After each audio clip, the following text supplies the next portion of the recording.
अब हम बात कर रहे हैं democratic process and political dynamics. Nehru in India 1947 से 64 कंसेंसस एंड चैलेंज। ये पीरियड जो है under the leadership of Jawaharlal Nehru, ये फाउंडेशनल था इस्टेब्लिश करने के लिए इंडिया के डेमोक्रेटिक ट्रेडिशन को और डेवलपमेंट पाथ को। ये ऑफन कैरेक्टराइज होता है ब्रॉड पॉलिटिकल कंसेंसस से on the core issues. Congress system. Political scientist Rajni Kothari describe करते हैं one party dominance of the Congress, not as a authoritarian but as an umbrella party, जो मैनेज करती है इंटरनल फैक्शन को, एब्जॉर्व करती है अपोजिशन वॉइस को भी एब्जॉर्व करती है। कांग्रेस ने वॉन किया decisive majorities first three general election 1952, 57 और 62 में। इसने प्रोवाइड की इससे पॉलिटिकल स्टेबिलिटी। की पॉलिसीज अचीवमेंट की बात करेंगे तो सोशो इकोनॉमिकल रिफॉर्म, जैसे कि हिंदू कोड बिल, इसने कॉडिफाई किया लॉ को मैरिज पे, डाइवोर्स पे, इनहेरिटेंस पे हिंदूज के लिए डिस्पाइट द स्ट्रॉन्ग अपोजिशन। ये मेजर स्टेप था टुवर्ड्स द जेंडर जस्टिस। दूसरा है डेवलपमेंटल विजन, फोकस का लार्ज स्केल इंडस्ट्रियलाइजेशन पे पब्लिक सेक्टर के थ्रू, और मेजर इरिगेशन प्रोजेक्ट जैसे कि भाखड़ा नंगल डैम, जिसे नेहरू जी ने famously temple of modern India कहा। मेजर चैलेंज थे जैसे कि सिनो इंडिया वॉर, चाइना की इंडिया की वॉर, उसके अलावा पोवर्टी इनक्वालिटी थी। ठीक है, ये परसिस्टेंट चैलेंज थे। राइज ऑफ अपोजिशन पार्टीज की बात करेंगे तो वाइल द कांग्रेस डोमिनेट कर रही थी, पोस्ट इंडिपेंडेंस पीरियड जो था वो डिवाइड ऑफ अपोजिशन नहीं था। सेवरल पार्टीज जो है विद डिस्टिंक्ट आइडियोलॉजी इमर्ज हो रही थी, प्ले कर रही थी क्रूशियल रोल शेप करने में पब्लिक डिस्कोर्स को, कीप कर रही थी ruling political party in check. Ruling party in check. इसके बाद बात करेंगे, पहला है कम्युनिस्ट पार्टी ऑफ इंडिया। ये प्रिंसिपल अपोजिशन पार्टी थी फर्स्ट लोकसभा में 1952 में। ये इसका स्ट्रॉन्ग होल्ड था केरला में, वेस्ट बंगाल में, आंध्र प्रदेश में। 1957 में सीपीआई ने फॉर्म की वर्ल्ड की first democratically elected communist government Kerala में, ईएमएस नंबोदरी पाल के पाद के अंदर, नंबोदरी पाल। द सोशलिस्ट पार्टीज की बात करेंगे तो ये रूटेड है कांग्रेस सोशलिस्ट पार्टी। जैसे कि लीडर्स इस पे थे, जयप्रकाश नारायण हो गया, राम मनोहर लोहिया हो गया, आचार्य नरेंद्र देव हो गया। इन्होंने फॉर्म किया वेरियस सोशलिस्ट आउटफिट। ये आइडियोलॉजिकली फ्रेगमेंटेड थे और ऑर्गेनाइजेशनली वीक थे। प्रिवेंट कर रहे थे इनको माउंट करने, जो इसे प्रिवेंट कर रहा था माउंट करने से united challenge to the Congress. Lohia जो थे वो फियर्स क्रिटिक थे नेहरू के और प्रोपोनेंट थे एंटी कांग्रेसिज्म के। भारतीय जनसंघ की बात करेंगे तो फाउंड किया गया था 1951 में श्यामा प्रसाद मुखर्जी के द्वारा। इसकी की लीडर थे, भारतीय जनसंघ जो था पॉलिटिकल विंग था राष्ट्रीय स्वयंसेवक संघ का। इसकी आइडियोलॉजी जो थी वो बेस्ड थी हिंदू नेशनलिज्म पे और यूनिटरी स्टेट की बेस पे थी। ये एडवोकेट किया इसने एब्रोगेशन आर्टिकल 370 का यूनिफॉर्म सिविल कोड का, और बैन होना चाहिए काउ स्लॉटर पे। ये प्रिकर्सर था मॉडर्न भारतीय जनता पार्टी का। इमरजेंसी की बात करेंगे 1975 से 77, a test of for Indian democracy, 21 month period of emergency जो डिक्लेयर किया गया था प्राइम मिनिस्टर इंदिरा गांधी के द्वारा। ये कंसिडर किया जाता है डार्केस्ट चैप्टर इंडिया की डेमोक्रेटिक हिस्ट्री में। ये रिप्रेजेंट करता है सीवियर ब्लॉ कॉन्स्टिट्यूशनल फैब्रिक को। कंटेक्स्ट ऑफ प्रोक्लेमेशन की बात करेंगे तो ये पीरियड जो है मार्क्ड है हाई इन्फ्लेशन, अनएम्प्लॉयमेंट और वाइड स्प्रेड पब्लिक डिसकंटेंट, जिसने कॉलेज जो हुआ, जिसका सब है ना एक साथ कंबाइन किया और जिससे जेपी मूवमेंट बना। ये एक स्टूडेंट लेड प्रोटेस्ट था बिहार में और जो गुजरात में, जो गुरु किया नेशन वाइड कॉल में फॉर टोटल रिवॉल्यूशन, जो जिसे जयप्रकाश नारायण ने लेड किया। इलाहाबाद हाई कोर्ट जो है उनका वर्डिक्ट आया 12 जून 1975 का, जिसने फाउंड किया इंदिरा गांधी को guilty of electoral malpractice, और इसने इनवैलिडेट किया उनका election. Acted as immediate trigger, ये इमीडिएट ट्रिगर बना। Citing the threat, internal security का थ्रेट बताते हुए प्रेसिडेंट ने डिक्लेयर किया नेशनल इमरजेंसी जून 25 1975 में under article 352 of Indian constitution. Impact की बात करेंगे डेमोक्रेसी और सिविल लिबर्टीज पे, सस्पेंशन हुआ फंडामेंटल राइट्स का, अरेस्ट हुए अपोजिशन लीडर का। ठीक है, और कई सारे प्रिवेंटिव डिटेंशन के लिए एक्ट आए, जैसे maintenance of internal security act, इनका यूज़ किया गया। ऑथोरिटेरियन मेजर लिए गए। 42nd constitution amendment act pass हुआ, जिसने ड्रास्टिकली अल्टर किया कॉन्स्टिट्यूशन को, स्ट्रेंथन किया एग्जीक्यूटिव पावर को और कर्टेल किया जुडिशियल रिव्यू को। In surprise move Indira Gandhi ji ने कॉल किया इलेक्शन, जनरल इलेक्शन 19 मार्च 1977 में। अपोजिशन पार्टी जो यूनाइटेड थी फॉर्म करने के लिए जनता पार्टी, जिन्होंने कैंपेन किया ऑन द प्लेटफॉर्म रिस्टोर करने के लिए डेमोक्रेसी। जनता पार्टी ने अचीव किया लैंडस्लाइड विक्ट्री, मार्क की ये फर्स्ट टाइम जो है नॉन कांग्रेस गवर्नमेंट जो है पावर में आई थी at the centre. Learning from the emergency ने टॉट किया डेमोक्रेसी जो है फ्रेजाइल है, डिमांड किया प्रोटेक्शन होनी चाहिए free press and independent judiciary होनी चाहिए। फ्री प्रेस होनी चाहिए, इंडिपेंडेंट जुडिशरी होनी चाहिए। ये इसने प्रूव किया अल्टीमेट पावर जो है सिटीजन और इलेक्शन जो है guarding the constitution against the government. It proved the ultimate power of citizen and election in guarding the constitution. इसने ये प्रूव कर दिया कि लोगों के पास पावर होना बहुत जरूरी है। लोगों के पास प्रूव्ड है ultimate power of citizen and election. इसने ये बताया कि क्या जरूरत कि कितनी इंपॉर्टेंस है लोगों के पास सिटीजन के पास पावर होने की और इलेक्शन कंटिन्यूस होने की क्यों ज़रूरत है कॉन्स्टिट्यूशन में। जिससे हम गवर्नमेंट की ओवररीच को हम कम कर सकें। इंसिडेंट हाईलाइट करता है कि एब्सोल्यूट इंपॉर्टेंस है फंडामेंटल राइट्स की और क्या डेंजर है अगर सस्पेंशन होता है फंडामेंटल राइट्स का। तो इसने हमें रियलाइज़ कराया कि फंडामेंटल राइट्स की इंपॉर्टेंस क्या है। अल्टीमेटली ये सर्व करता है stark warning against the consultation of power. ये शो करता है नीड है स्ट्राइक करना balance balance strict balance of power की। रीजनलिज्म और rise of regional parties beginning जो है 1960 में और एक्सेलरेशन हुआ उसका देयर आफ्टर। एजर्शन जो है डिस्टिंक्ट रीजनल आइडेंटिटीज़ का, इससे राइज हुआ पावरफुल रीजनल पॉलिटिकल पार्टीज़ में। फंडामेंटली इसने ऑल्टर किया है नेचर ऑफ इंडियन फेडरलिज्म।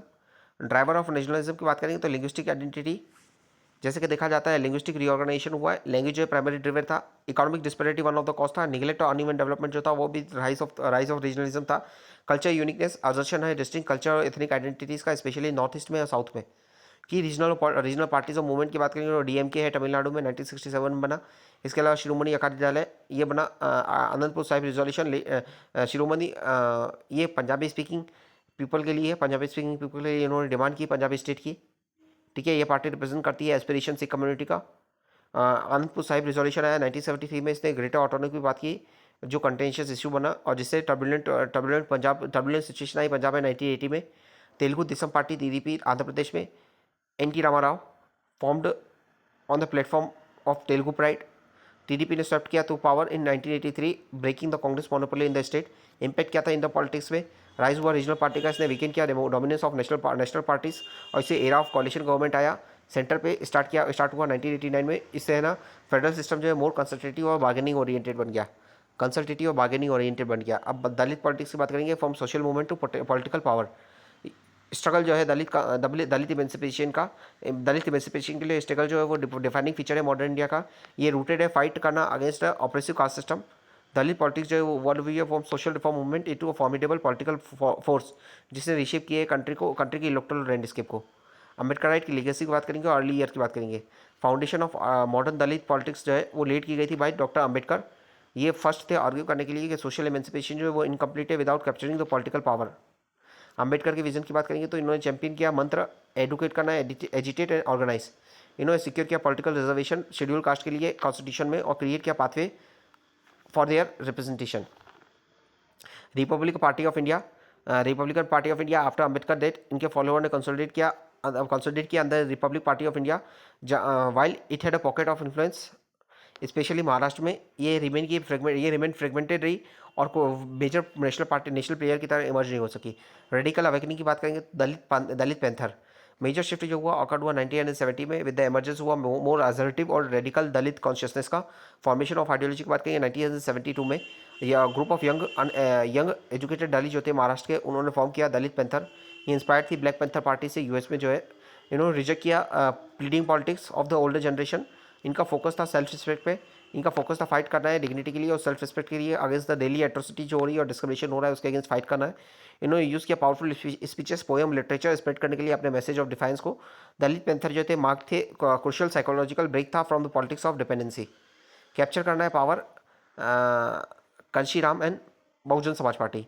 1980 में सिग्निफिकेंट डेवलपमेंट हुआ दलित पॉलिटिक्स में, क्रिएशन हुआ सक्सेसफुल इलेक्ट्रोल व्हीकल का कैप्चर करने के लिए स्टेट पावर को। आर्किटेक्ट की बात करेंगे द आर्किटेक्ट मूवमेंट जो है उसका मास्टरमाइंड थे कंशीराम। इन्होंने फर्स्ट ऑर्गेनाइज किया, एडुकेट किया, एम्प्लॉय किया दलित को और बैकवर्ड क्लास गवर्नमेंट एम्प्लॉयज़ को अंडर द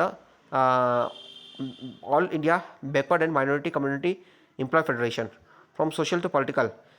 कांशीराम ने आर्ग्यू किया कि सोशल चेंज जो है वो इम्पॉसिबल है विदाउट पॉलिटिकल पावर। इन्होंने लॉन्च किया बहुजन समाज पार्टी 1984 में। बहुजन आइडिया बीएसपी जो कोर आइडिया है वो थी यूनाइट करना है, जो इंक्लूड करते थे एससी एसटी ओबीसी और रिलीजियस माइनॉरिटी को अगेंस्ट अपर कास्ट जो डोमिनेट कर रहे थे पॉलिटिकल पावर में। और राइज हुआ मायावती जी का। बीएसपी ने अचीव किया अपनी ग्रेट सक्सेस इंडिया के मोस्ट पॉपुलर स्टेट में यूपी में। कांशीराम ये प्रोटेजी थे। मायावती जो है वो चीफ मिनिस्टर बनी यूपी की 4 टाइम। हर राइज सिम्बोलाइज करता है peak of Dalit politics association. ये शिफ्ट हुआ है from being a mere vote bank to holding the highest executive office in the state. Separatist movement की बात करेंगे, पोस्ट इंडिपेंडेंस इंडिया की journey as a nation mark करती है चैलेंजेस अकोमोडेट करने के, अपनी इमेंस डाइवर्सिटी को अकोमोडेट करने के लिए चैलेंजेस फेस करती है। मोस्ट ऑफ द ग्रुप जो है उन्होंने एम्ब्रेस किया इंडियन आइडेंटिटी को। सब मूवमेंट जो है वो इमर्ज हुए जो सिसिज करना चाहते थे, सेपरेट होना चाहते थे इंडियन यूनियन से। ये मूवमेंट जो है ड्रिवन था फैक्टर जैसे कि एथनिक आइडेंटिटी से, unique ethnic identity, perceived economic neglect, historical grievance और external support from neighbouring countries. Ethnic conflict और सेपरेटिज्म की नॉर्थ ईस्ट जो बात करेंगे, trigger and response. Post independence policy जो थी नॉर्थ ईस्ट में, उससे इतनी कॉन्फ्लिक्ट हुआ और सेपरेटिस्ट मूवमेंट जो है वो राइज हुए due to failure to account for regional complexities. की ट्रिगर क्या थे? आर्बिट्रेरी स्टेट फॉर्मेशन हुआ था, इंटर इतनी कॉम्पिटिशन था, ठीक है, डेमोग्राफिक इनसिक्योरिटी थी, आसाम में इलीगल माइग्रेशन हो रहा था बांग्लादेश से, कल्चर आइडेंटिटी जो है पॉलिटिकल पावर, उसके लिए वो फेयर कर रहे थे कि हम अपनी लूज कर देंगे कल्चर आइडेंटिटी को। सेंट्रलाइज पॉलिटिक्स थी, पॉलिसीज थी, यूनिफॉर्म एडमिनिस्ट्रेटिव फ्रेमवर्क इम्पोजिशन हो रहा था, जैसे और लॉस जैसे कि arm force special power act, ये एलियनेट कर रहे थे लोकल पॉपुलेशन को, फ्यूल कर रहे थे perception of state operation. ULFA Assam में बनी, नागा इंसर्जेंसी हो रही थी, और मिजो नेशनल फ्रंट, ये डायरेक्ट आउटकम थे ग्रेवेंस के। गवर्नमेंट का रिस्पॉन्स, गवर्नमेंट ने इंडिया ने परस्यू किया multiplan approach, military containment, military containment containment और पॉलिटिकल अकोमोडेशन जो है थ्रो पीस अकॉर्ड, जैसे कि आसाम अकॉर्ड, मिजो अकॉर्ड। उसके अलावा ग्रांट किया रीजनल ऑटोनॉमी 6 शेड्यूल के अंदर। पंजाब और खालिस्तान की बात करेंगे, खालिस्तान मूवमेंट, डिमांड जो थी सेपरेट होमलैंड की, उसे खालिस्तान कहते, उसने प्लंज किया पंजाब को इनटू डिकेड ऑफ टर्मोइल और वायलेंस 1980 में। ओरिजिन की बात करेंगे तो मूवमेंट जो है ग्रुप किया ग्रेवेंस जो आर्टिकल की थी आनंदपुर साहिब रिजोल्यूशन में, उससे जिसने डिमांड किया था ग्रेटर ऑटोनॉमी के लिए पंजाब के लिए। मिलिटेंट लीडर जो थे जनरल सिंह भिंडरवाला, उन्होंने ट्रांसफॉर्म किया उस मूवमेंट को, वायलेंट कॉल दिया सेपरेट थियोक्रेटिक स्टेट के लिए। एस्केलेशन हुआ और की स्टेट में की इवेंट की बात करेंगे, भिंडरवाला उसके आर्म फॉलोवर जो थे उन्होंने फोर्टिफाई किया गोल्डन टेम्पल को कॉम्प्लेक्स को अमृतसर में। ऑपरेशन ब्लू स्टार 1984 जून में प्राइम मिनिस्टर इंदिरा गांधी ने ऑर्डर किया इंडियन आर्मी को फ्लश आउट करे मिलिटेंट को गोल्डन टेम्पल से। ये ऑपरेशन जो था सक्सेसफुल था, पर इसमें हैवी कैजुअलिटीज हुए और इसने डीपली हर्ट किया रिलीजियस सेंटिमेंट जो सिक्स कम्युनिटी के थे उसको। एसेसिनेशन हुआ इंदिरा गांधी का अक्टूबर 1984 में, उन्हें एसेसिनेट किया गया, उनके 2 सिख बॉडीगार्ड के द्वारा वो रिवेंज लेना चाहते थे of operation blue star. Anti six right assassination जो है उससे फॉलो हुआ हॉरिफिक एंटी सिक्स राइट हुई दिल्ली में और other part of the India. Decline की बात करेंगे तो ये मूवमेंट जो है इवेंचुअली क्रश किया गया 1980 में, 1980 के लेट 1980 और अर्ली 1990 में through strong police force action और loss of popular support among the Sikh population. अब फॉरेन पॉलिसी और एक्सटर्नल रिलेशन की बात करेंगे।